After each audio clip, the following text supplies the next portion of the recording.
I want to hear cannons. Downfield, pull up, ball to the 5, touchdown Tampa Bay. Mike Evans does it again. Fire the cannons, Bucs. It's first and goal. That's picked off. And who else? Rondé Barber. And the Tampa Bay Buccaneers may ride to the Super Bowl with that one. Third down, 18. Dropping Gannon, looking Gannon. Those up with the heads intercepted. 30. Derek Brooks 30. Brooks to the 25. 20. Derek Brooks all the way. There it is. The dagger's in. We're going to win the Super Bowl. And then the cannons come. Fire them. Keep on firing them. Keep on firing them. The Tampa Bay Buccaneers, in their first season post-Tom Brady, have clinched the NFC South and the number 4 seed in the NFC playoff picture with a 9-0 win over the Carolina Panthers. It all came down to this. The Bucs will host either Dallas or Philadelphia next week in a home playoff game.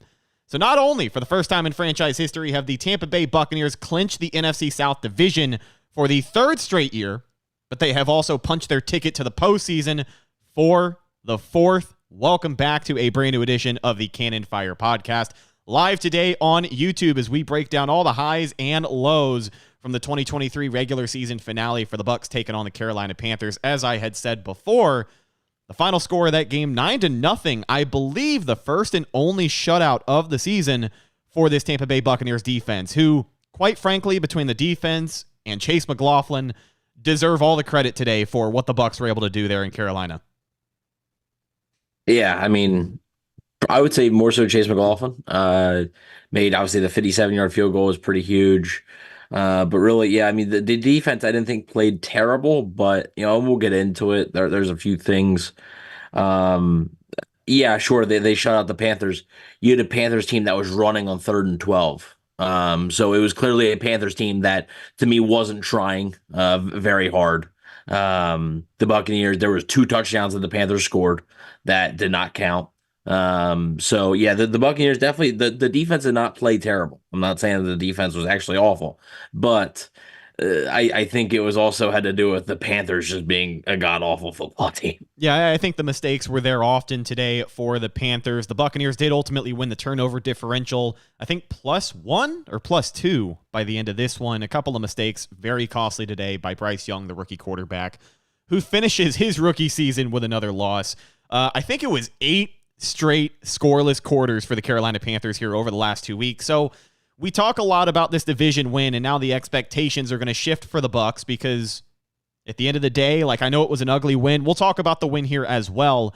It was an ugly win, but you have to look at what the Bucs have put on the field here in the second half of the season. The 4-game win streak, you had a chance to win against the Saints. You didn't do it. You didn't look prepared.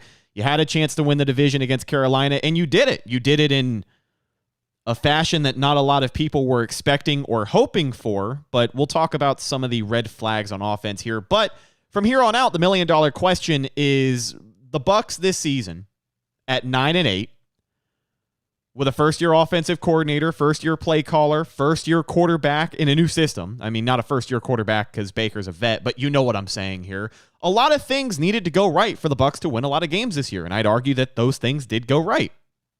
But now the NFL postseason is here, and Evan, the million-dollar question is this a Tampa Bay Buccaneers football team that looks like it's going to go win you a playoff game?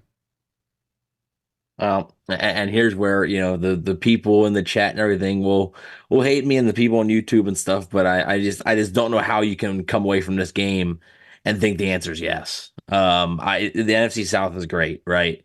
You won a terrible division. Like, congratulations. But at the same time, they didn't score a touchdown against the worst team in the NFL. Like, and the worst team in the NFL by far. The next worst team has double the wins that the Panthers do. That's how bad. And I understand the Panthers' defense is solid. I understand Baker Mayfield was injured and this and that. I get all those things. You still didn't score a touchdown against the worst team in the NFL. How can I expect you next week to play most likely Philadelphia? I mean, there's an outside chance it could be Dallas, but most likely Philadelphia. Even though Philadelphia has had their struggles, how can I expect you to go out and win that game when you beat the Panthers in the first meeting only by 3 points, and then you beat the Panthers by not scoring a touchdown? I just don't know I just don't know how you can have much confidence in this team moving forward. Now, if you want to enjoy I'm not telling you how to celebrate, right? I am not telling you how to celebrate, but the NFC South winning it 3 straight years, 4 straight playoff berth, that's an accomplishment, right? That's an accomplishment that this franchise hasn't really had a whole lot of. It never been done. They've never won the division 3 years in a row in the 45, right, almost 50-year history of the Tampa Bay Buccaneers. This is the first time we've ever seen them win a division 3 years in a row. And unfortunately, it is, I guess, the worst of the worst when it comes to the NFC South in 2022 and 23. But a win is a win, and the Bucs did win the division. Right. And to me, I don't think it's, oh, this is stupid, you're dumb and this and that. Like, I don't think it's pessimistic to not expect this team to win a playoff game. Like, they have a 3-7 record against teams over 500. They finished the season 1-5 against teams that are currently in the playoff race.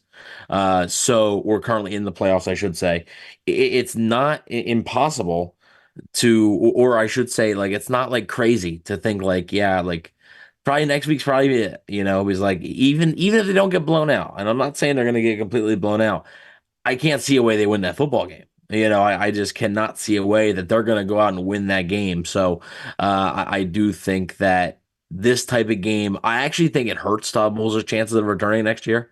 If assuming the Buccaneers do lose next week, to me, this was, and I actually said this during the game, if you weren't a football fan, right? If you were just watching television and you didn't have the records up on the thing and you knew nothing about it, and you were watching the Bucs and the Panthers, you would think those are two of the worst teams in the NFL with nothing to play for.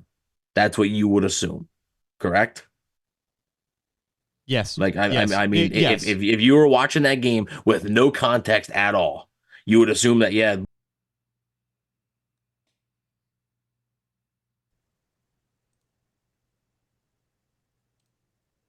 I think we're here. We're here and we got a caller. So. we do have a caller. I'm not sure what happened, but we're going to pick right up where we left off. Our first call of the show here on the Can of Fire podcast. Caller, what's your name? What's up, guys? It's Richard from the West Coast. What's up, Richard? How you feeling after that absolute barn burner of a game today? Hey, look, guys. We should never, ever be apologetic for a win, yet alone a division title. Remember, we went 14 years without any playoff games, right? Yep. So for us to go 3 straight division titles, celebrate it. We don't know if this will ever happen to us again. No matter what, let's not look past what's going on right now. Let's live in this moment and just be happy for this. Our Bucs team won. Yeah, you know what? They don't look like it was an ugly win. They didn't score a touchdown. We only scored 9 points.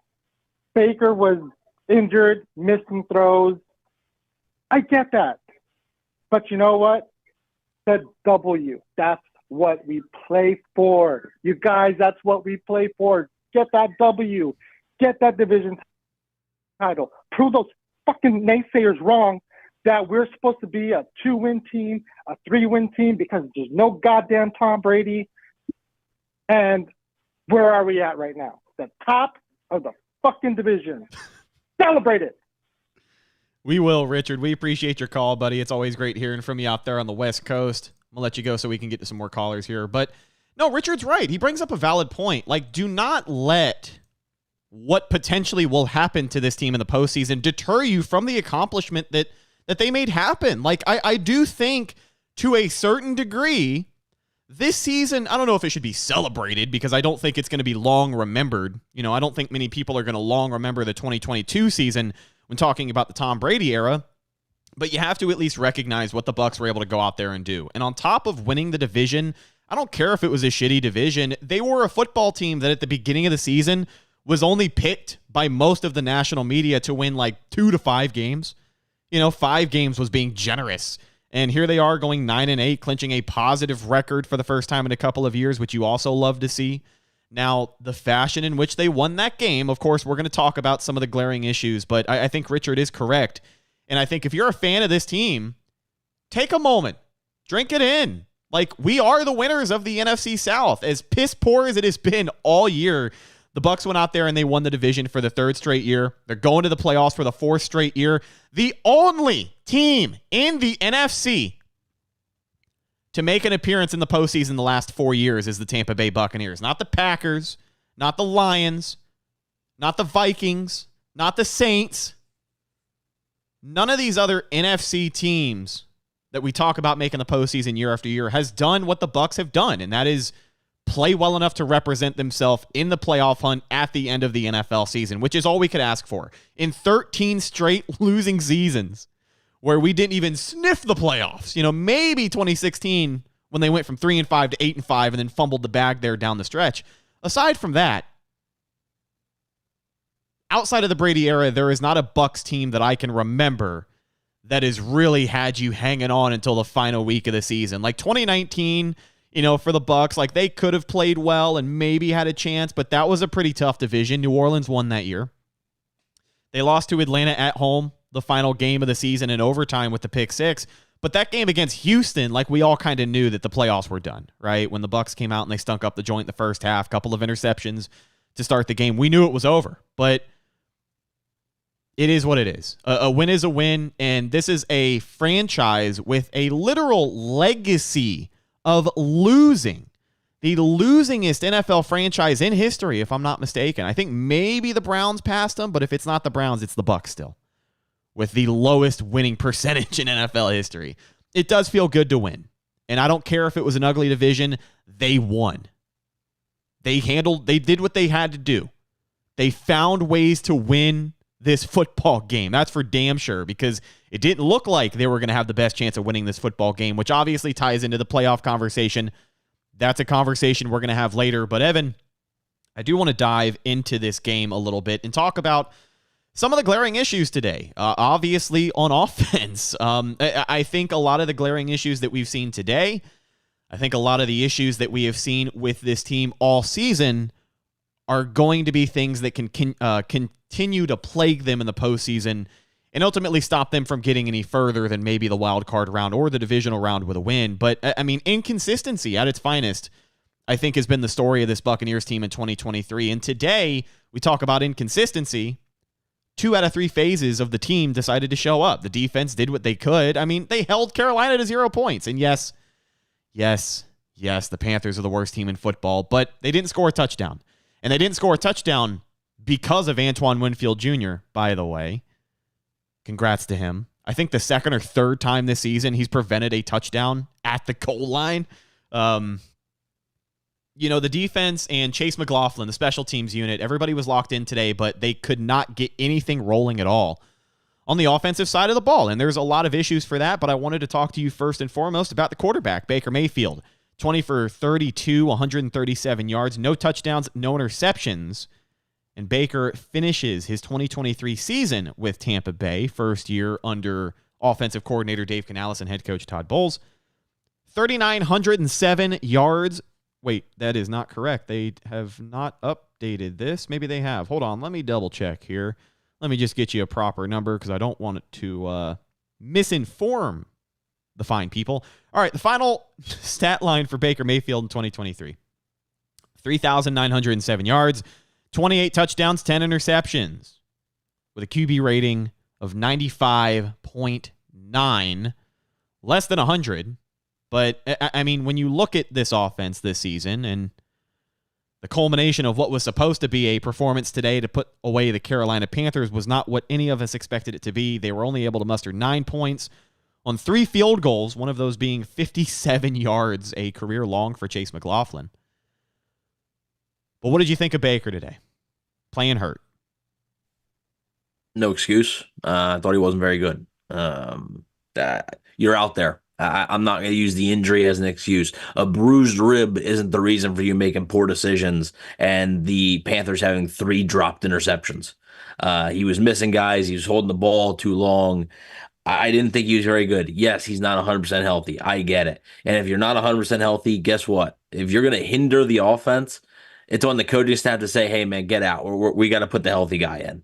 Right. So that's also not completely on Baker. It's on the coaching staff as well, because it's clear that like he was not 100%. Now, was he so hurt to the point where he couldn't do anything? No, like he could do a little bit, but you could tell like he missed Mike Evans for a touchdown. Like that is a touchdown. Like you can't do that next week. Like he has to play better. And also like his ribs are not going to magically be better 6 days or 7 days from now either. So he was also limping because he got his ankle rolled up on. He's pretty banged up right now. However, that's not an excuse. I did not think he was very good today. And for the second straight week, I did not think he was very good. So, we'll have to wait and see what happens next week. Hopefully he can bounce back. Most likely against Philly. I thought he played against Philly the first time. I know it was week 3, so completely different circumstances here. But hopefully he can get healthy, because I think what I saw today was a quarterback who, one, didn't play very well, but two, also was limited by the injuries they did have. Yeah, I think he was definitely limited, and you saw it early in the game. After he got rolled up on, I kind of thought that was it. Like, I thought it was going to be time for Trask to come into the game and see if they could do anything. But Baker didn't play well today, but I would argue that there weren't many, if any, players on the offense that played well today. 6 catches on the day for Chris Godwin, your leading receiver, with 51 yards. Nobody found the end zone. 2 big catches for Cade Otton, the second-year tight end, 30 yards on the day for him. Mike Evans, who seemingly had like 10-plus targets today, only 3 receptions for 22 yards. Rachaad White, 4 receptions for 18. Trey Palmer, 2 for 10. Should have had another catch there down there in the red zone. Baker did hit him right in the hands. He tried to make a diving attempt, just couldn't do it. And another drive where the Bucs had to settle for 3 points instead of finding the end zone. David Moore had 1 catch for 8 yards. Devin Tompkins had 1 catch for 1 yard. And Chase Edmonds had technically a reception for -3 yards. The run game, Rachaad White, 19 carries for 75, averaging 3.9 yards a tote. Chase Edmonds, I want to make this point really quickly. 4 carries, 27 yards, averaging 6.8 yards a tote. Only 4 carries, but we have been saying this all season long. I personally hope that the Tampa Bay Buccaneers realize that, in my opinion, I think Chase Edmonds is the best running back 2 we've had in Tampa in like 10-plus years. Like truly and honestly, when you think back at these rushing attacks, like Doug Martin didn't necessarily have anyone that complemented him well. Like when the Bucs run game ran well with Doug Martin, it was because he had a monster game. Someone would argue that last year Rachaad White could technically be considered the best running back 2 because he took that job from Fournette. But I personally feel a little bit different about that, because I feel like it was a foregone conclusion that Rachaad White was going to end up the running back 1 anyways, because I was not a Leonard Fournette fan. I know people have listened to this podcast and they've probably picked up on that. But I thought Lenny was cooked. And it was no secret that the second half of 2022, like, Rachaad White wasn't there to compliment Lenny. He was there to take his job, and that's ultimately what he did. But I think Chase Edmonds, one of the bright spots today in that rushing attack, he's been great this season. I really think he deserves a little bit more credit. And I know he's a running back too, and I know sample size is always going to come in to the conversation. If you give Chase Edmonds 20 carries, what is he going to do with it? But whenever he has been called upon this season, I have been pleasantly surprised, especially by his production on the ground. He is a very, very high yards per carry kind of runner, and that's exactly what you need when this run game stalls out the way that it did today. Yeah, I mean, again, I think it's another example of me just sort of wanting better. You can upgrade from Chase Edmonds. I'm not going to spend a lot of time on the running back too. But like Kareem Hunt's out there. He's a free agent this year. Deontay Foreman's out there. He's a free agent this year. There's a lot of other options. So I think like they can upgrade. He's not bad. I mean, and you're probably right. Like he is probably like the best. If you're not counting Rachaad White last year, he's probably the best running back too they've had. It's close. It might depend on if you consider Ronald Jones a running back too in 2020 or 2021. That's close. Because I think Ronald Jones, even though he hasn't been as effective, like his time in Tampa, there was times where we were like, oh, he should get more carries than Fournette. And so Jones was effective. I sort of forgot about Ronald Jones, to be honest with you. But So I don't think it's out of the question. Chase Edmonds is back. I think, it's a thing that could happen, but I think they'll look at other options as well. The run game still has me concerned a little bit. It got a little bit better as the game went on, but early on they were not doing very well in the run game. And I just think in a playoff game, you're going to have to be better because you're going to have to keep your offense in rhythm and on time. And if you're not able to run the football, I think you're setting yourself up, for second and longs, third and longs, and it's not going to be successful in the long run. So I do think, and Rachaad White unfortunately did not get 1,000 yards. He ended with 75 rushing yards, so he would have hit the over. Would have hit the over of 70.5. However, it would not have been the 85 that he needed. Chris Godwin got over 1,000 yards, but Rachaad White unfortunately did not. 10 yards short for Rachaad White. His 2023 numbers look like this. They have not. Okay, so they certainly have not updated. Okay, so they haven't updated the regular season stats on the Google search machine here. So earlier when I said that Baker had 3,900 yards, I do not think that's correct. I think for the first time in his career, he threw for over 4,000 passing yards. But Rachaad White finished the season with 990 rushing yards. The Bucs did their damnedest at the end of that game to let him close that thing out, but unfortunately couldn't do it. We've talked about the quarterback. We've talked about the running back.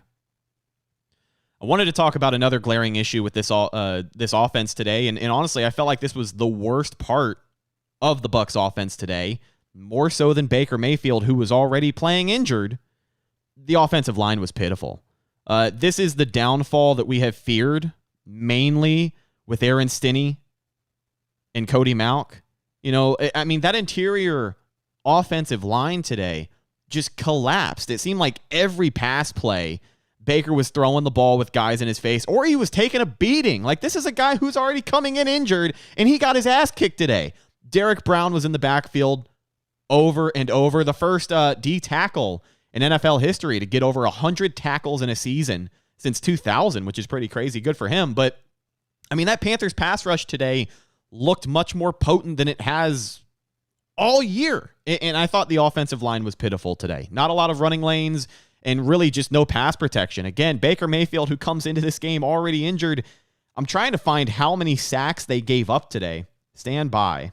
I mean, just my personal opinion, I thought the offensive line was better than you thought. I didn't think they were perfect, but I didn't think they were terrible. I thought Baker held onto the ball a little bit sometimes. There was one that I think it was when they made it 9-0. Mauch got beat pretty bad. 3 sacks. And that was a rough one. But 3 sacks allowed today by the offensive line, which doesn't seem correct. It felt like it was 5. But regardless, if only 3 sacks is what they gave up, then the reason I feel like they were playing so bad is because Baker literally got his ass kicked today.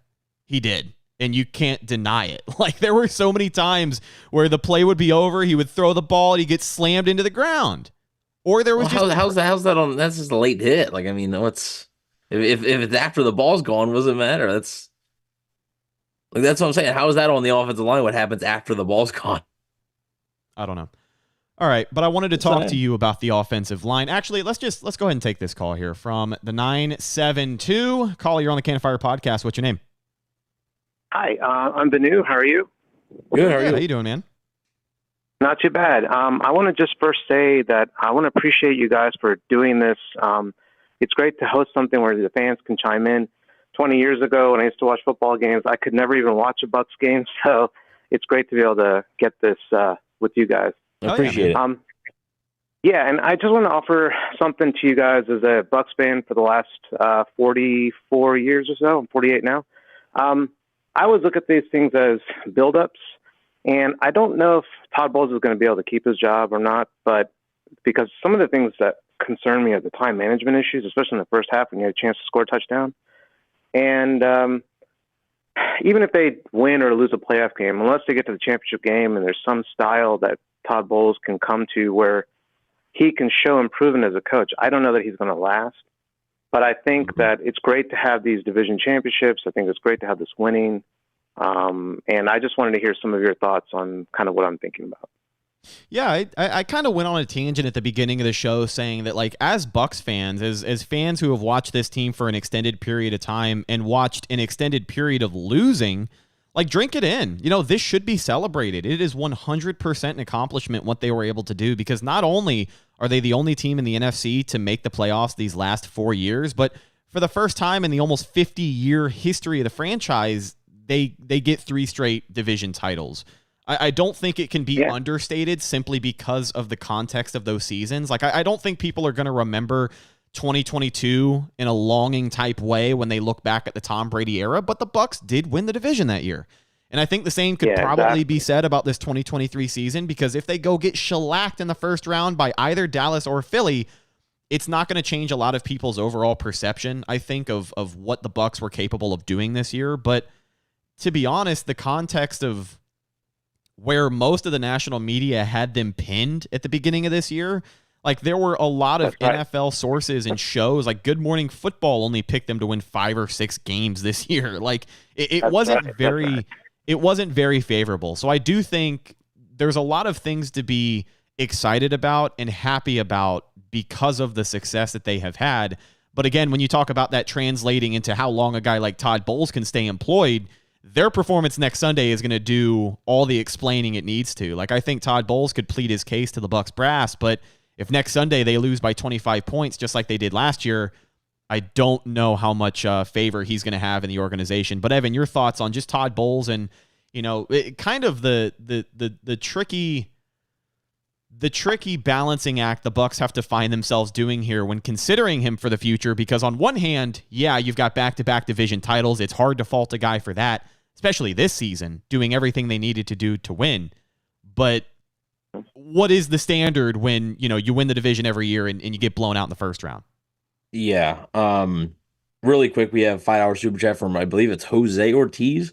If we're going to crap on Bake, can we at least acknowledge the drops to completely change the narrative of his performance today while injured? Then also from Amazement for a $5 super chat. Appreciate you both. Obviously, you want to see Eagles on a confidence scale of 1 to 10. I'm at a 4 because of the defense for next week. What's your guys? We'll get into both of those right after this. But yeah, when you're talking about bowls, I do think next week matters. I said earlier in the show, I think a performance like today's actually hurts Todd Bowles. Like, I do. Not being able to score a touchdown against the worst team in the NFL, and even though you won, we're sitting here not feeling like, you won the South. You're not sitting here feeling great about it. It was a lot like a few weeks ago when they beat the Panthers and they beat the Falcons, and we came on here and we're like, yeah, they won, but, and then you felt good about the wins against the Packers and the Jaguars. Now, if you look at it, they're trending in the wrong direction now. They were trending up. Now they're starting to trend down again, and it's at a bad time. So I do think that if the Bucs were to be, let's say, blown out, let's say they lose 31-10 next week, right? I think there's a legit chance Todd Bowles is fired. But if they go out and they lose a close game, I don't think they have to win. But if they go out and they lose a close game, I could see them, and I actually do think it would be likely that they would retain Todd Bowles for at least one more season. So we'll see, but I do think next week certainly matters for Bowles. Any final thoughts before we let you go, my friend? Yeah, I even think even if they get to the divisional round and they lose by a close game, or even they get the championship game, my concerns are with the growth of the team. I think sometimes the team wins in spite of his management style, and I'm a big guy on management style, and I love Bruce Arians' management style compared to Todd Bowles. So, but I love Todd Bowles as a person, as a defensive coordinator. I feel bad that he gets in his own way. So anyway, those are my thoughts, and thank you so much for taking my call, and I wish you guys a pleasant new year. Thank you, man. You too. We appreciate your call. Go Bucs. Take care. Bye-bye. All right, let's get some more callers out of the way. We got a lot of people that have been holding for a while. This next call from the 813. Caller, you're on the Cannon Fire podcast. Who's this? It's Gio. What's going on, man? Gio, what's up, dude? How you feeling? I am I mean, I'm happy we won, but it was like pulling teeth, this game. And it was very frustrating. And I was very, I want to say, disappointed with the offense. But then again, I know that Baker wasn't 100%.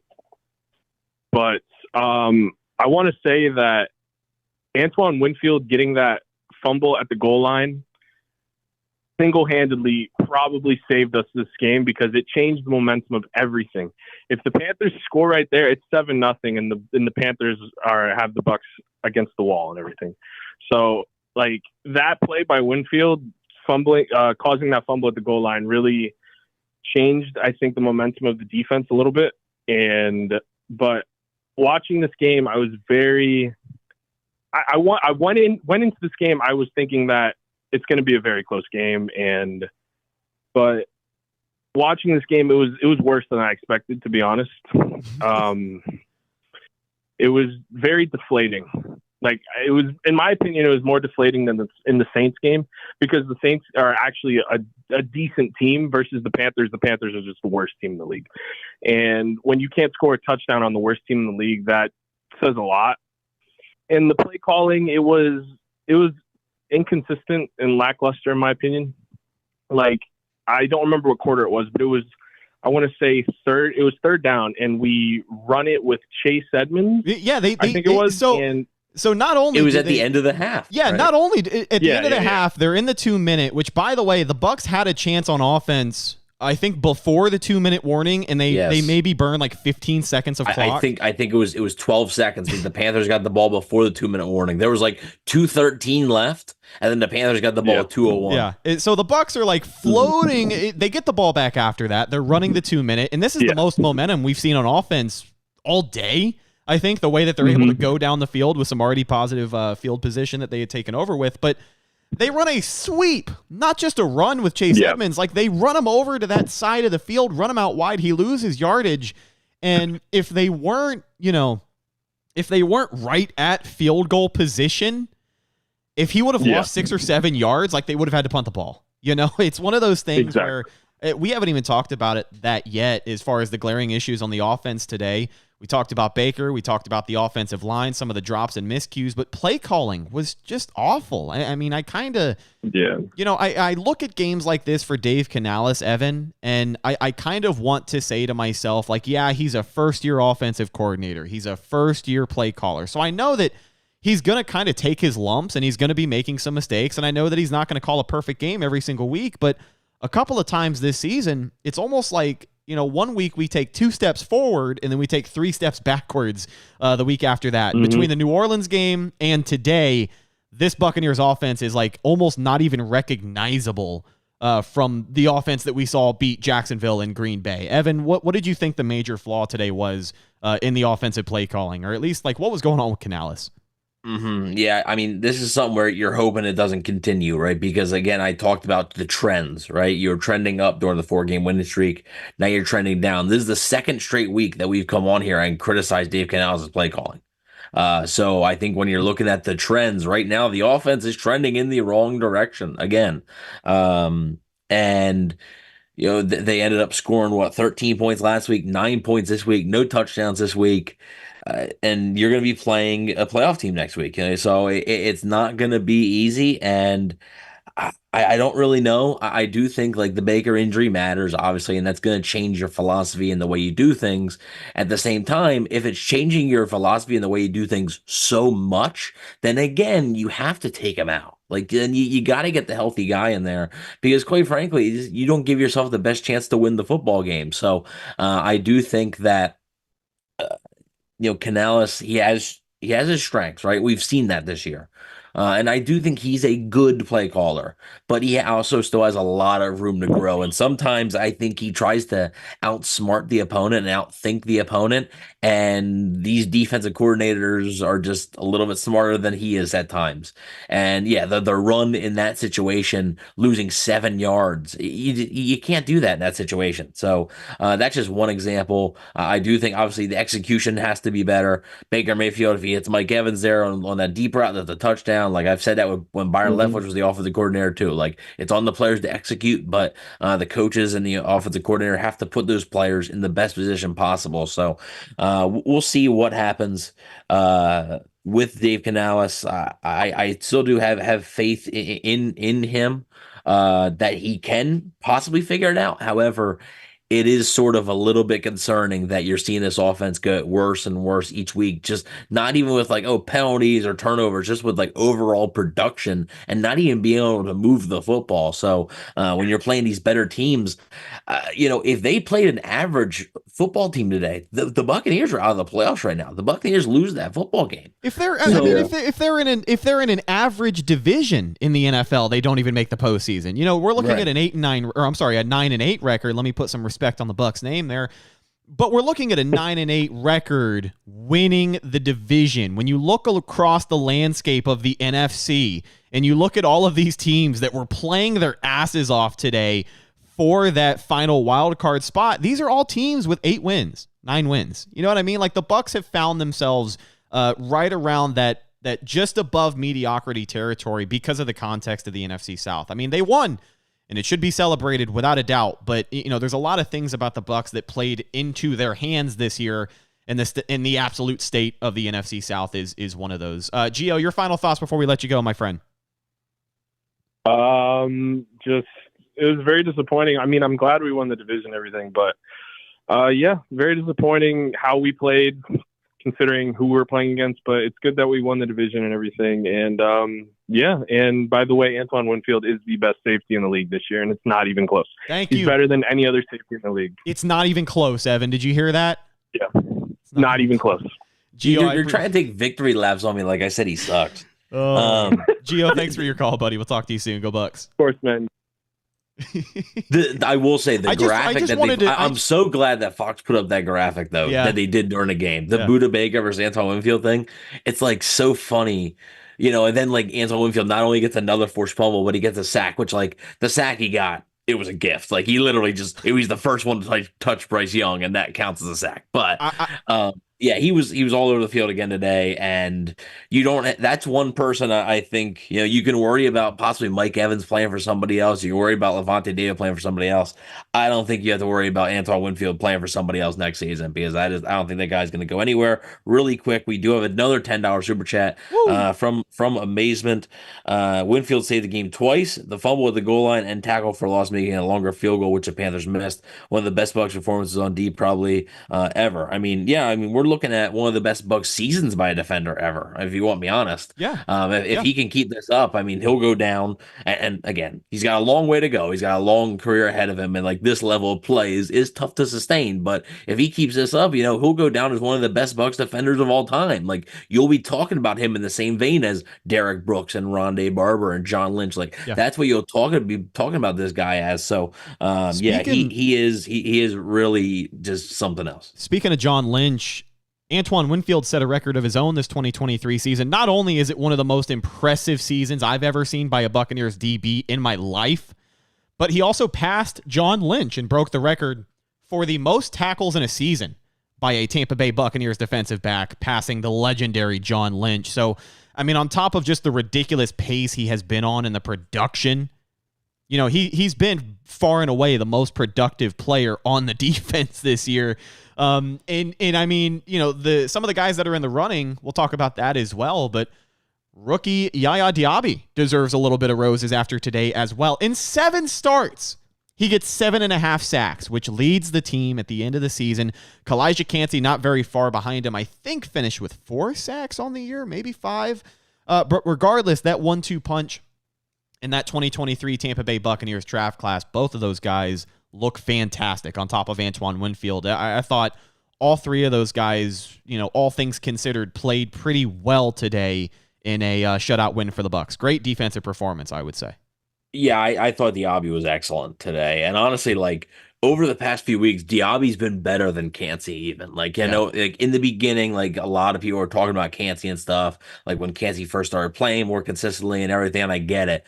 But like Diaby has been better than Kancey recently. And 7.5 sacks in a rookie year for a 3rd-round pick is a great find by Jason Light. And it's you hope he can continue it, right? I always bring up like my guy Noah Spence. Like, Noah Spence had 6 sacks in his rookie season. He couldn't really follow it up. So you're hoping he follows it up. But yeah, I thought he was really good today. He also he snuffed out a screen, which like could have been a big gain, ended up being like a 2-yard gain instead of like a 10-yard gain. So yeah, I thought he was really, really good today. And Kalijah Kancey got a little bit banged up as along with Levante David. I don't know about the status of both of them. I think both were able to come back in the game. I'm not 100% sure though. And we'll have to wait and see what the injury report looks like. But yeah, I mean, Yaya Diaby and Kalijah Kancey are looking like two defensive line fixtures on this team for years to come. They have other concerns, and I want to talk about one of the concerns here in a second.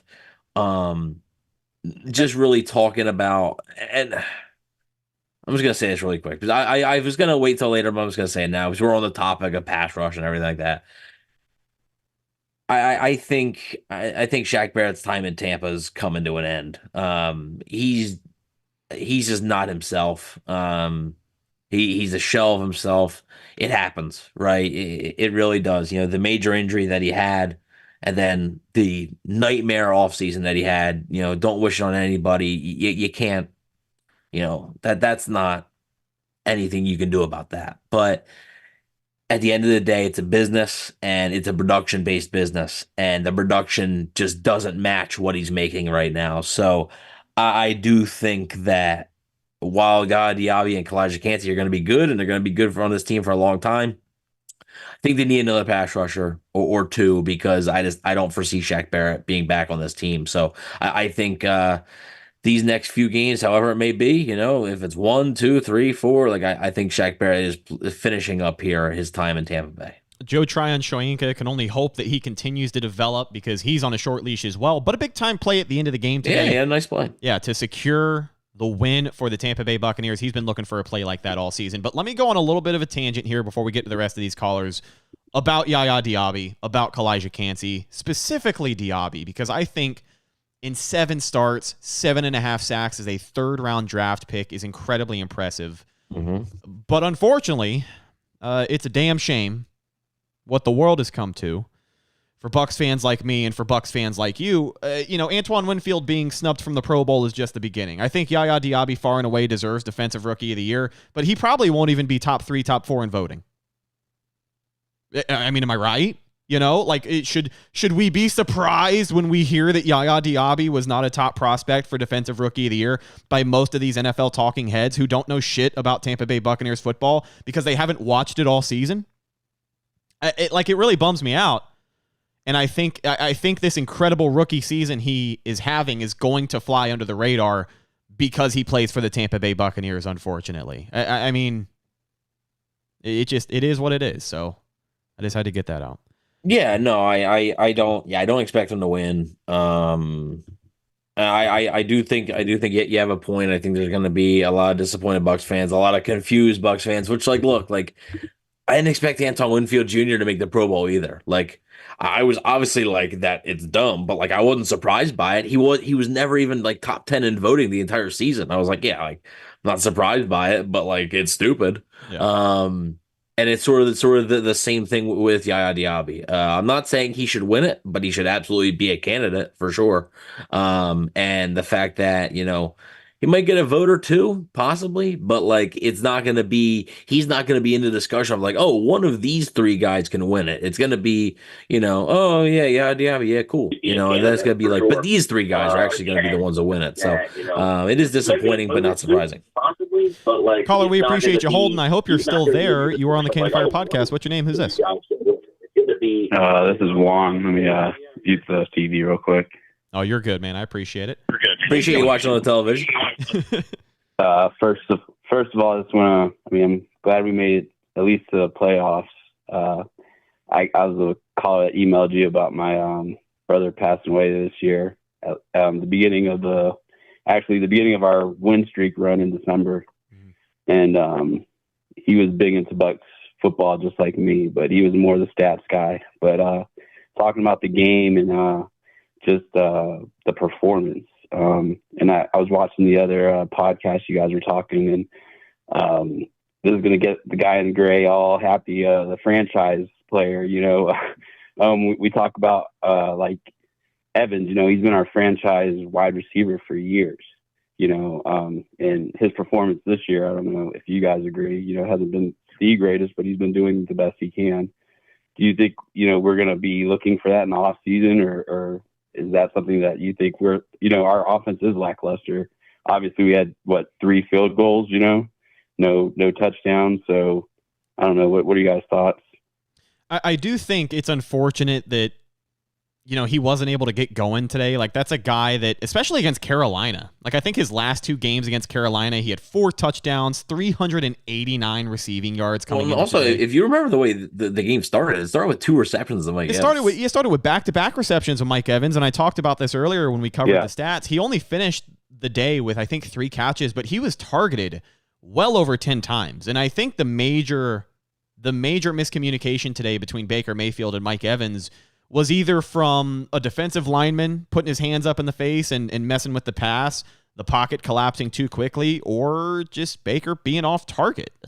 I think the biggest miscue of the day for Mike Evans was that big deep ball that they had it kind of drawn up perfectly, and I think the pass was just underthrown a little bit. Mm-hmm. Mike had to try to come back and make the play, and it just fell apart. But that was probably, I think, the one and only shot they seemingly took downfield today. One of the longest plays from scrimmage on the offensive side of the ball was, I think it was a run. I think it was a Chase Edmonds run or a Rachaad White run, but there wasn't much of anything explosive, and there wasn't much of anything from Mike Evans. But I think a combination of factors, being some solid defensive play from Carolina, really was the biggest factor as to why he wasn't involved today. I mean, they obviously have seen what he's put on film against Carolina the last 2 times these teams have played, and they wanted to make sure that didn't happen today. The Bucs tried to get him the ball, but for one reason or another, it didn't happen today. And I thought, as much as we don't want to give them credit, I thought Carolina's defense made a few plays today, particularly in shutting down Mike Evans. But what'd you see today, Evan? Yeah, no, I agree. I thought he could be primed for a big day when it was back-to-back receptions like that. I thought, okay, you're looking at it, and I'm like, ooh, I do think they could feed Mike Evans the ball. But unfortunately, it wasn't to be. And you're right. They didn't really try and force the ball down the field much. It wasn't really much in explosive plays. Their longest play was a 21-yard Chase Edmonds run. Their second longest play was a 20-yard K-Dot and catch, but it was a K-Dot and catch where he caught it at the 4, basically 4 yards, and then ran. So it was kind of that type of explosive play. And I think part of it was Baker's injury. They didn't want to really push the ball down the field, make him hold, because the longer the route, the more you have to hold the football. So I didn't really think they wanted him to do that. And so I do think that there is definitely something that they need to correct for sure, that they have to get Mike Evans involved, especially next week, because you got to get your best players of football. And the Buccaneers this week and last week haven't done that enough for Mike Evans. Yeah, and as far as Mike's future in Tampa Bay, I will say I still think he's a top priority. I know that early on in the season he had a couple of miscues. He didn't look like the same old Mike Evans, but at the end of the day, this was one of the most productive seasons he has ever had. I do not think he matched his career high, but he's 1 touchdown under his career high with 13 touchdowns in the regular season, 1,200 plus yards. So not only did he get his 10th straight 1,000, but he continued to ball out week in and week out after that. So I think his future as a franchise player for the Bucs is well and secure. But I also think the decision they make at quarterback is going to have a lot to do with the possibility of him coming back for the right price. But we'll have to see. We obviously just have to wait and see how that plays out. The Bucs have a playoff game between now and then, so if they win, we can keep watching 13 in a Bucs uniform. But if they lose, depending on how they lose and depending on how the Bucs decide to take care of business after that potential loss, we'll answer a lot of our questions. But final thoughts before we let you go, my friend. Yeah, that was just the main question, because I know Evans is on the chopping block, or possibly on the chopping block, or deciding to go somewhere else after the year. So I was just wondering, are the Bucs going to really solidify him down and try to get him locked down as our franchise wide receiver, or are we going to let him slip like we've let other great players go before? Yeah. So, yeah, no, I definitely think so. And really quick, I just want to say really sorry about your loss. It's always tough. So just really, really sorry. We did receive your email. and we just completely forgot to mention anything. But it is a really, really sick tattoo that you got, and that's really awesome. So really sorry for your loss, and thanks for calling in. Yeah, it was one more thing before I leave. His best friend actually was talking to him before he left, and talked to him. He said, my brother was kind of upset because he was like, "You think we're gonna win out the rest of the season?" He's like, "No, man, let us lose it all out so we can get a draft pick for the year." And like, look what we're at. We're in the playoffs now. Right. So go Bucs, dude, and I appreciate it. There you go. Have a great day. Go Bucs, man. Appreciate your support. Thank you for listening, and we'll talk to you soon. All right, let's get some more callers. We've got a lot of people on hold, and we appreciate your patience. Really quick, $2 super chat from Kathy. AWJ MVP. That's all she has to say. Yeah, so all that needs to be said. Couple of acronyms there. But caller, you are on the Cannon Fire podcast. What's your name? Corey from Nashville. Guys, let's go. Let's go. Division camps, 3 years. And listen, it's pretty cool, man. Being a fan of a low market team, we don't have the delusion of grandeur that, let's, for example, say Cowboys fans, they are perpetually in the 90s, perpetually. It's almost unbelievable that they think they're going to win a Super Bowl every year. But as Buccaneer fans, we've had to grow up with this team, right? We had to go through the lows, highs, lows, high. So we get to be objective, right? But unfortunately, it's two sides to that coin. I'm getting a lot of fans on Twitter. Someone's like, "Oh, we're just going to play for one more game." And we're going to listen, guys, think about this. Would you rather be the champion of a bad division, or would you want to lose a bad division? Yeah. I mean, I want to win the bad division. I don't want to be the Falcons. I don't want to be and we were supposed to be the Panthers. Remember that. Everybody's preseason records for us. You're getting Caleb Williams. You're this, you're that. But I said all that to say, man, like, the culture has to start. The change of the culture has to start somewhere. 9-8, and quite frankly, we can look at our schedule and find 3 more games we probably should have won. I know 2 off bat was the first game in Atlanta, and definitely Houston. That's 11 wins, and I get it. You can't do things like that. However, that's what everybody's doing in Week 18. They looking back at their team schedule and say, "Oh man, we win this game, we in the playoff, blah blah blah blah blah." And I just said that because I think we can get. We see the 9-8. We see it was 9-0 today, and clearly we wanted to get out to a fast start. How many times did we call running plays on that first drive? I think twice. It didn't work out. Not many. We wanted to get out to a fast start. We wanted to go ahead and get up 7-0, and we had opportunities. Make no mistakes, we had opportunities early in that game. So did Carolina. But after that first drive, you can clearly see the game plan was to play solid defense and not turn the ball over, even though Baker tried his hardest to turn the ball over. His hardest. But that one fumble, too. Had that one fumble the Bucs were able to recover. I think it was Trey Palmer. Yeah, I think so, Palmer, yeah. Yeah. But didn't have a good game. The hardest game to win is the game you must win. The game 7s in the NBA and hockey, the game 7s in baseball, regardless if you're home or away. Regardless if you're playing against a team that you've probably beaten all year, the hardest win is the must win. We won the must win today. And it feels, and I'm about to go, I'm sorry, guys.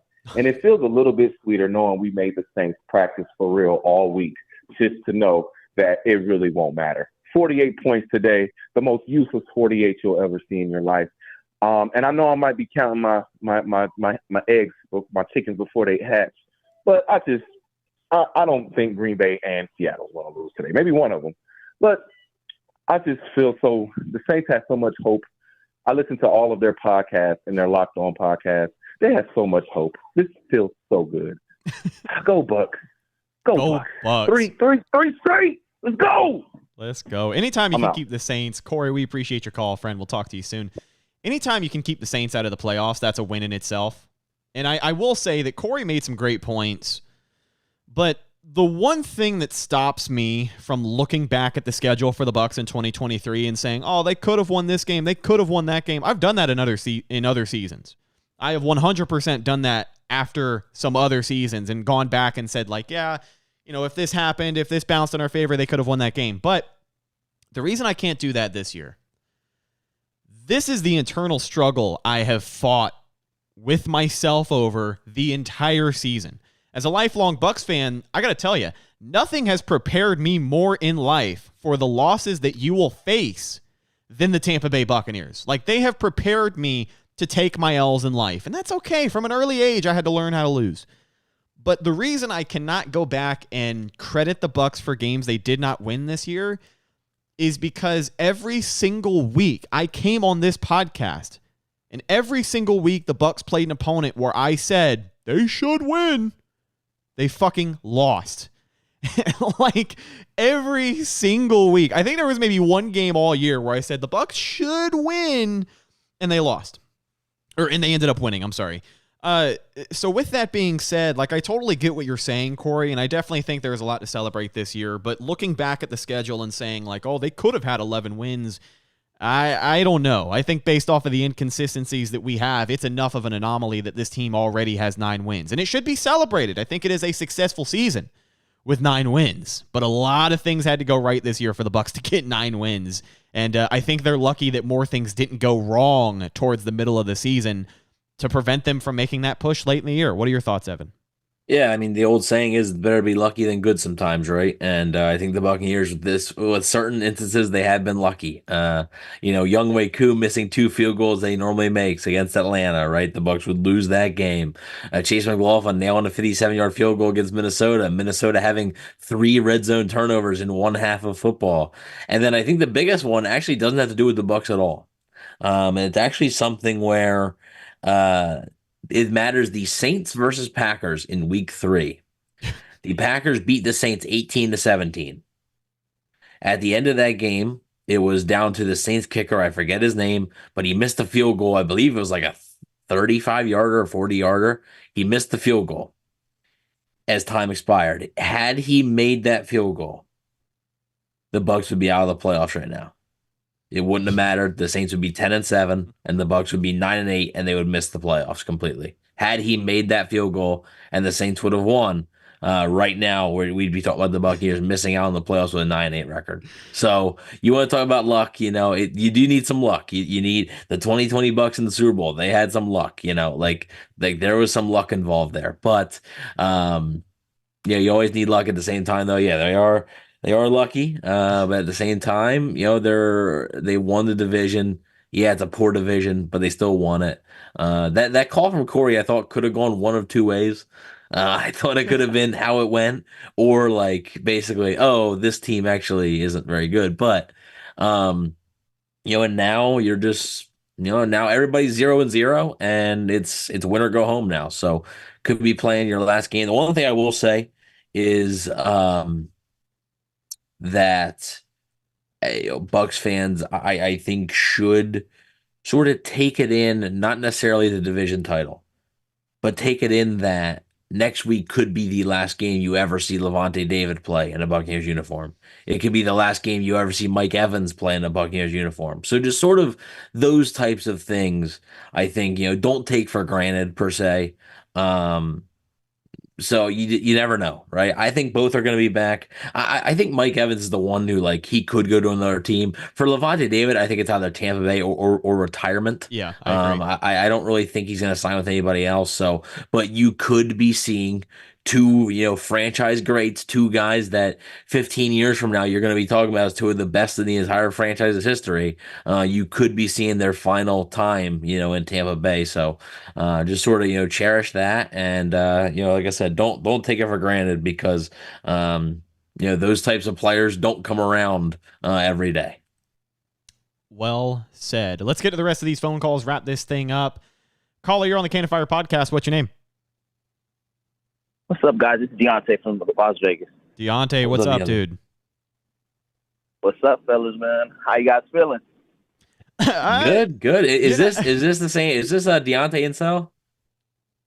Yes, it is. Oh, Man, yeah. hell Appreciate yeah. the super chats, man. Yeah, thanks for your support, Deontay. I will say, Man, no problem.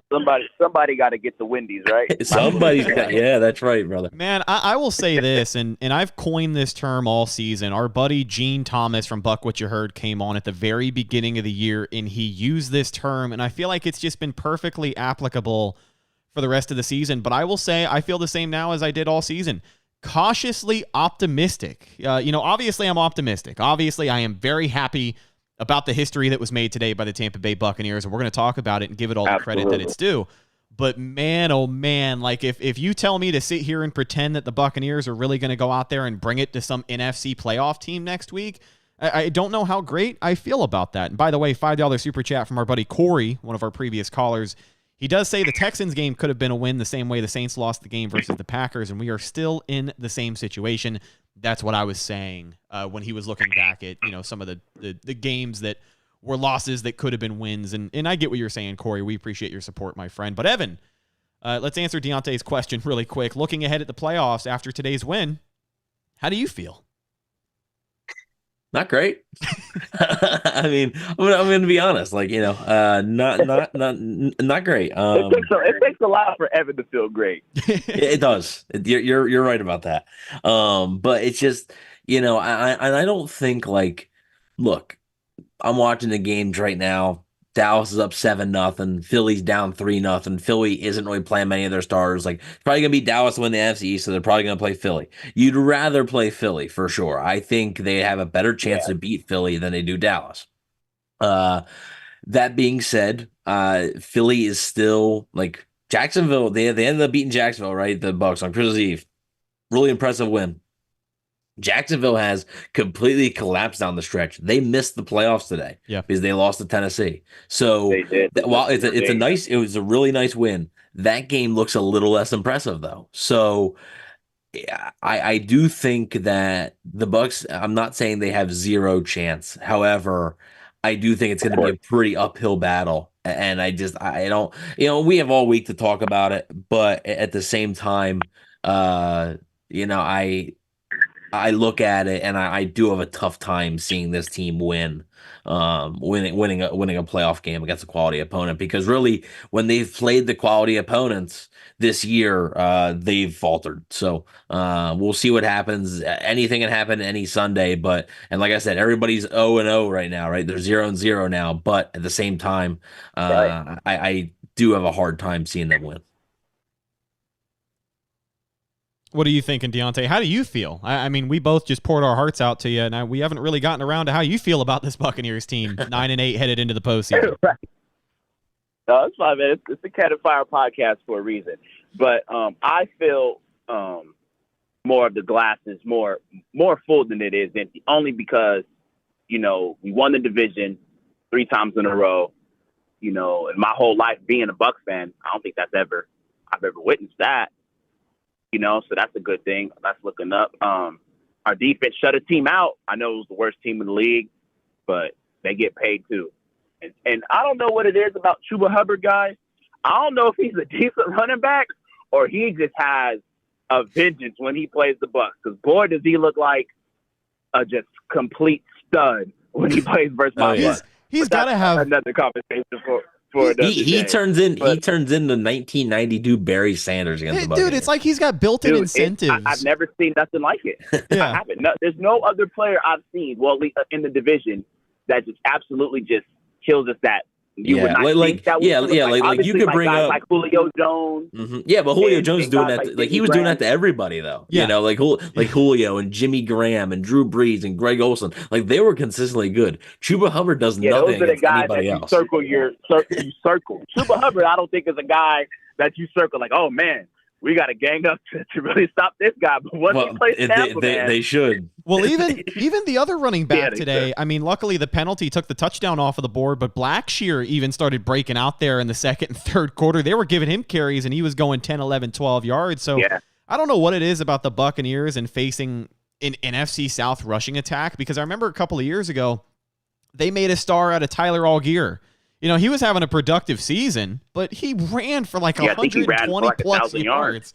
Yeah, dude, and he did most of that against Tampa Bay. So I don't know what it is, but good for Chuba Hubbard. Hopefully he hits some of those incentives today that he's got built into his contract. I think it's like, anytime he gets over 50 rushing yards against Tampa Bay, it's got to be $1 million or something, because there's no other way to explain how he goes out there and runs like that. Let's just what do they call it? The game within the game. Maybe he knows some Bucs players, or women that's in Tampa. It's got to be something, man. You know, nobody balls out like he does. I actually saw something today on the broadcast that I've never noticed before, and I thought it was pretty entertaining. It made me laugh. There was a series, an offensive series, where the Panthers had the ball. They were giving it to Chuba Hubbard. It was on the drive where they had to convert the 4th down. And I think it was 4th and 1, and they gave it to Chuba Hubbard, and he dives over the marker, and he gets the first down. On that drive, after every single carry, he would run into Levante David, and they would jaw back and forth at each other, like visually talking shit on my television set. And I will say that I haven't seen 54 get vocal a lot, but it was a pretty cool perspective, because I think that even the way that Chuba Hubbard was running today against the Bucs was getting under some of those guys' skin, and I think Levante David was close to the top of that list. But Deontay, we always appreciate your call, my friend. Any final thoughts before we let you go? I do have an update. Adam Schefter just said A.J. Brown is on the ground grabbing his right knee, and if we have to play the Eagles next week and he doesn't play or he's not 100%, I like the Bucs' chances if number 11 is not out there for Jalen Hurts. I like the Bucs' chances way better against Philly than Dallas. And a part of that, I mean, obviously the situation with A.J. Brown going to be something to monitor here throughout the rest of the week. But on top of that, they've already played the Eagles once this year. And I know that doesn't really change anything because they had played Dallas in the regular season before the wild card last year. But I still and they didn't give up a touchdown that year. Yeah. I remember that. Like I still want to believe that that's going to go a long way. It's going to be important. I think it's going to be important in how the Eagles decide to come out and arrange their offense, because you've got a full 60 minutes of film against this team already. And I think the Bucs can hopefully learn from some of their mistakes they made in that early Monday Night Football contest against Philly. But Deontay, good talking to you, my friend, and we'll hear from you soon. Go Bucs. Always, guys. Go Bucs. Deontay's the man. All right, final call of the show. Oh, nice Florida flag. Man, hello. Hold on. Hello. I'm on the call. Sorry, I'm arguing about the General Lee with somebody, but I had to call you boys up, and I had to tell you that I'm a little disappointed. And I think that your recency bias has clouded your judgment. Look, we were supposed to be a 3-win team here, okay?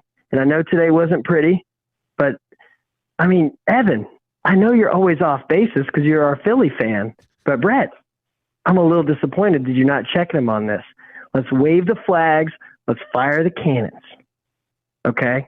And let's not be Saints fans. Let's not be Falcons fans. And let's not be Carolina fans calling for our head coach's job. The dude gave us 8 wins. Pull your head out of your ass. Let's go, boys. Fire the cannons. I love you. This has been the Mad Dog. Have a good evening. Fuck yeah. Appreciate you, Mad Dog. Go Bucs. That was right to the point. All he had to do was answer the phone, crap on Evan for a little bit, and then remind everybody that we are here to fire the cannons. That is the name of the show. What'd you think of that call? A few things to say. One. Okay, here's the thing. Like, and I've heard that a lot, like on Twitter and stuff like that and everything. Like, and even like today, they expected us to win 5 games. They expect us to win 3 games. That's the national media. I didn't pick them to win 3 games. You didn't predict them to win 3 games. I predicted them to win 6 games. Okay, so get your facts straight. Okay, so you predicted them to win 7. So one more. Wow. But and you look at a lot of the local people, right? There wasn't many saying they were going to go 3-14, So like the expectations around, and that's why I'm saying, like, you look at the national media can't observe all 32 teams as closely as we can observe one team. So they don't know. Like they just simply don't know as much. So when they say that, it's because they don't follow it close enough. We knew this team wasn't going to win 3 games. Like they were going to things would have had to go very bad for them to win 3 games, right? Like pretty bad. Even if, like I said, they got lucky this year, right? With a few things. Even if they didn't get lucky, what's that, minus maybe 2 wins, maybe 3? That still gives them 7 or 6. Like, so like they're still not the worst team in the NFL. And I also think the expectations that the Glazers and Jason Light had were also higher than 3 wins. So when people say, oh, Bowles definitely kept his job, because what he's going to say is, oh, what else were you expecting us to do? The internal expectations, I'm sure, were higher than the national media's expectations. So that's one thing that I would say there. But hey, yeah, I appreciate the call, and that was something that was interesting. So I think it's the perfect point to end the show. We have actually been beating this drum ever since we started this podcast. The importance of not buying too much into the national media's perspective of the Tampa Bay Buccaneers, because at the end of the day, I think I said this at the beginning of the show, you just said it again, they don't know. They don't watch the team every week. They don't know what to expect. Most casual fans saw an NFL football team that had just moved on from the greatest quarterback of all time with an underwhelming final season in the NFL, an underwhelming head coach. And a lot of people would argue that when they signed Baker Mayfield, personal bias aside, they didn't think he was going to do too well based off of his recent track record at the time, right? Like what, the Bucs were the third or fourth team he had been to in a calendar year? That's not usually a recipe for success for most NFL quarterbacks, but look at what he did this season. Statistically, one of the best seasons Baker has ever had. So, I mean, depending on how they play in the playoff game is going to be a conversation to be had. But there were a lot of things that did go right for the Bucs this year. But we have been beating the drum since the start of this show. The importance of local media, local Bucs takes. Listen, if you don't like any of the other Bucs podcasts, that's awesome. And luckily, there's a ton of Bucs podcasts for you to choose from. Like it's not just podcasts either, like just websites in general. Like there's a ton of great content out there that's going to give you, and not saying the national media is bad, but the national media serves a different purpose than local media does. So the national media is more for entertainment purposes than maybe for informative purposes, right? So if you want the best breakdown on the Buccaneers, you're probably not going to find it from ESPN. You're going to find it from a Bucs podcast or a Bucs website, like a BucsNation.com or a Campfire podcast or a Mr. Bucs Nation, if you're into whatever he does over there. If you're going to look for great content, there's tons of it out there. It's just looking at the national media, they don't know. And it's because I'm not expecting them to know, right? They're trying to follow 32 teams. It's not easy following one team, right? And covering them one team. I couldn't imagine trying to do 32, but at the same time, when what the national media says, take it with a grain of salt most of the time. And I will say, we'll wrap up with this. This 2023 season of coverage for the Can of Fire podcast, man, we have taken our lumps this year with people calling us out, saying that we are too negative. We don't get excited enough when the Bucs win. We get too upset when they lose, this and that. I will say that most of those takes are from people who have probably never listened to the show before. But we've been around the block. We've been here for 7, almost 8 years doing this podcast, year in and year out. Luckily, we got to cover a Super Bowl, which I am incredibly grateful for. Till the day that I die. Like, not only am I incredibly grateful that I've gotten to see my team win 2 Super Bowls, but I got to cover one. Like, could you imagine doing a podcast for 10 years and not even talking about the postseason or any meaningful games after the month of December? Like, that's got to be tough. Yeah, shout out Jason Light from the top rope. Jason Light just tweeted the video of Cam Jordan when he said that Tampa would go back to where they were. And he said, yep, went back to being the Bucs champs again. That's great. That's wild. That might be one that we see deleted in a little bit. That's a Hall of Fame tweet. But let me wrap up my point with this. If there's one thing that we do not want to do to you here on the Can of Fire podcast, it's blow smoke up your ass. We've never come on here and tried to tell people something different about the Bucs than what is actually true. We try our best week in and week out, whether you agree with it or not. We are here to talk to you about the team. Like, we can incorporate our feelings and we can incorporate our personal expectations and opinions, and we can twist it up and have fun, and great. And that's what I think helps us do a great show, at least for the people who think it's a great show. And I can't speak for every Bucs podcast out there, but I can tell you one thing that we do not do on this podcast is blow smoke up your ass. If the Bucs are a bad team, we're going to tell you about it. If someone didn't play well, we're going to tell you about it. We're not going to pretend that it didn't happen for the sake of, rooting for the team. At the end of the day, we're going to keep it as upfront and honest with you as we can, because in my opinion, and I'm sure in Evan's opinion, that's exactly what I want from my Bucs content. I want not only the guys who watch the team every week, but I want guys who aren't going to BS me. You know, that's what I want. And I think I'd like to believe that that's what we have tried to do with this podcast since the very beginning, a couple of years away from a decade. Like I know that I keep saying that, but it makes me feel really old, Evan, because it doesn't feel like I've known you that long, but I've known you for 10 plus years now.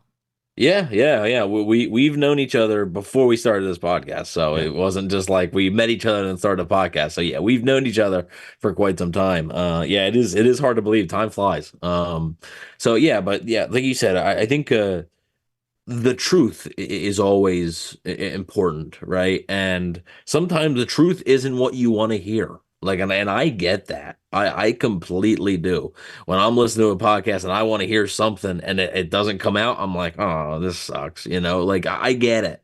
But at the same time, like, yeah, we're not going to, like you said, we're not going to BS you. Like, I'm not going to say just what you want to hear if it's not true. Right.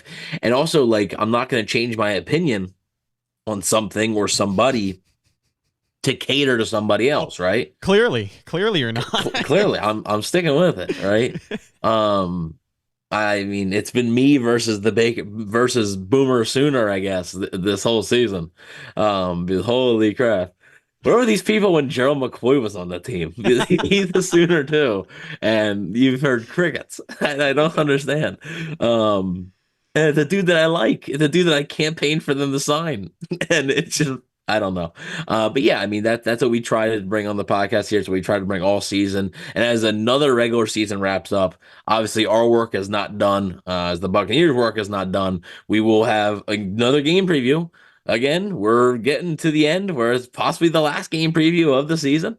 But for the regular season, this wraps up the regular season with our final game review, final post game. The next post game show we have, win or lose. There is no draws in the playoffs, folks. So win or lose, we will be here talking about it. If the Bucs win, we're going to carry on with our programming and we'll do it how it normally is with a game preview. If they lose, we'll get into the offseason talk. But appreciate everybody for sticking with us throughout the regular season. Appreciate all the support on not just the podcast, but the videos that we've been trying as well. I know it's a different form of content, and when you have those different forms of content, sometimes people are like, what's this? I'm not really interested in this, but the support has been really good. It's actually been getting, like, our numbers have been getting better each week with those, so really appreciate all that, and really appreciate everybody. And like I said, the work's not done, but we appreciate everybody that's hung out with us through every regular season post-game show and every regular season preview show as well.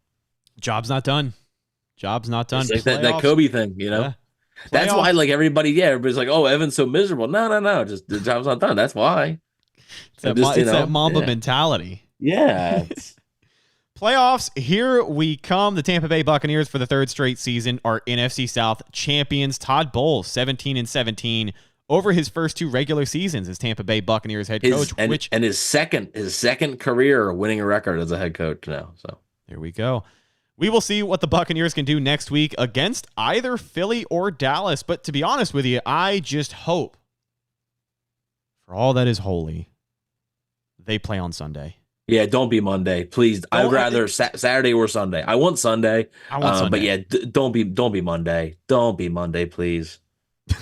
Don't do this. And like, honestly, like, by the time, like, you'll probably find out tonight when the games, like, the matchups are official. So, you'll find out tonight. But yeah, don't be Monday. My gut says if it's Philly, Sunday 1:00, just like it was. I think it's Sunday 1:00 or Sunday 4:25. If it's Dallas.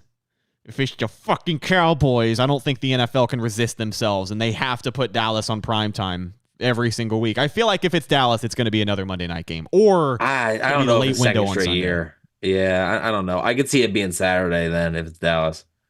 We'll see. We will see. But ladies and gentlemen, that's just about going to do it for this week's post-game episode of the Cannon Fire Podcast. Thank you to everybody who called in and everyone hanging out with us over live on the YouTube chat. Vincent Price, Amazement 717, Holyoke Joe, Al Bundy, our buddy Dub. Anybody else that I may have missed? Tuna Fish, Michael Belshea Sr., Corey Richardson. Let's not forget. Thank you to Kathy. Thank you to Corey, and a couple of other super chats that I know that I am missing. Let me get that information really quickly for you. Cannot let it go unstated. Amazement 717. We appreciate your guys' support and look forward to bringing you some more great Tampa Bay Buccaneers content here in the postseason. Subscribe if you haven't already for more great Buccaneers content. And go find the show on social media, Facebook, Instagram, and Twitter. All of those are Cannon Fire Podcasts. Best place to go for updates on the show. And, of course, Tampa Bay Buccaneer news as it happens. Speaking of Bucs news as it happens, you can follow my co-host Evan on Instagram at Bucs_daily. You can also find him on Twitter at EvanNFL and check out his written work at BucsNation.com. Looks like you're doing a Q&A this week. I will be doing a Q&A with either the Cowboys or the Eagles, so I can't say who it's going to be with, but it'll be with one of those teams, and a playoff Q&A, the first ever playoff Q&A that I'm doing, so be tuned for that. Great stuff. Looking forward to it. Last but not least, you can find myself Instagram and Twitter at Redickus, RHETT, If you follow me, I will follow you back. But that's the show. Thank you once again for a great 2023 regular season of coverage. We look forward to bringing you more Bucs coverage here in the postseason. We'll talk to you later this week. I am your host, Rhett Matthews, signing off for my co-host, Evan Wanish. Until the next one, thank you as always for listening, and go Bucs.